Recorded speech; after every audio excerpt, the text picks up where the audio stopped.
નવા વર્ષના તહેવાર ઉપર દક્ષિણ ગુજરાતના કેટલાક જિલ્લાઓમાં સામાન્ય વરસાદની આગાહી કરવામાં આવી છે। 7 દિવસ રાજ્યમાં વરસાદની હવામાન વિભાગની આગાહી। બંગાળની ખાડીમાં સિસ્ટમ સક્રિય થશે, જેથી ગુજરાતનું વાતાવરણ બદલાશે। અપર એર સાયક્લોનિક સર્ક્યુલેશન અને વેસ્ટર્ન ડિસ્ટર્બન્સને લઈને 7 દિવસ હળવાથી મધ્યમ વરસાદની હવામાન વિભાગે આગાહી કરી છે।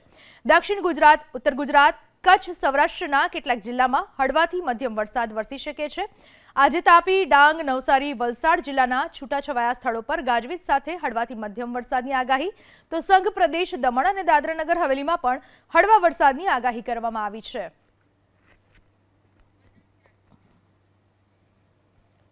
ચોમાસાનો અંત આવી ચૂક્યો હોવા છતાં શિયાળાની શરૂઆતમાં પણ ચોમાસાની ઋતુનો અહેસાસ થઈ રહ્યો છે।